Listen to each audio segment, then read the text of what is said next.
I don't know anyone who likes to ask people to donate money.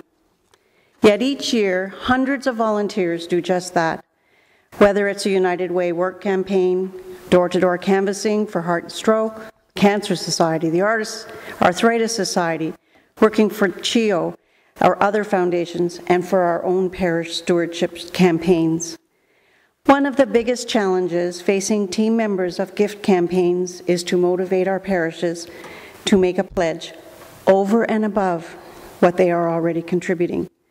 Our parishes include seniors on fixed incomes, families paying for daycare, or maybe college tuition over and above the daily expenses of raising families. And if asked, they would say that they are already donating what they can afford to give, especially in these tough economic times. If we look at the diocesan plan, we see a variety of projects. To some people, this plan includes things that, while important, could be considered nice to have. But few could argue that there are ministries that are, in fact, life-saving.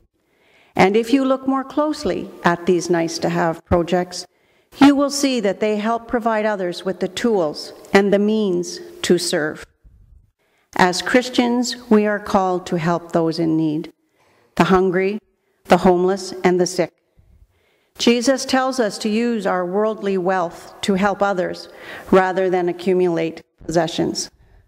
I rarely watch those TV shows where celebrities appeal to us to contribute to save the children and provide them with food, clothing, immunizations, and an opportunity to have an education.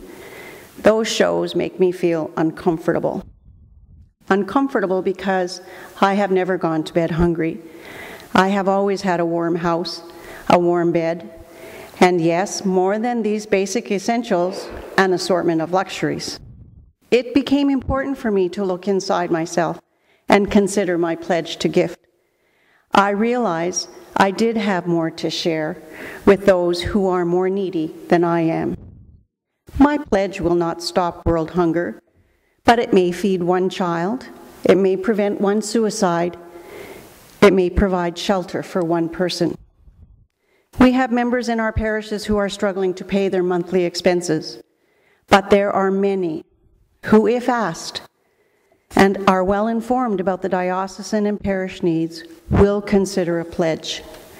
It is important that each member of our parish be invited to and provided with an opportunity to make a pledge, just as Jesus offers us with opportunities to serve him.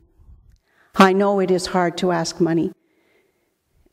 people for money to meet the essential needs of others, but it is even harder, I'm sure, for someone to have to ask for money to meet his or her needs or to help their children. Each of us must look into our hearts and make our own contribution. It's a little easier then to ask others to consider a pledge. Jesus said, "For where your treasure is, there also will be your heart." Amen.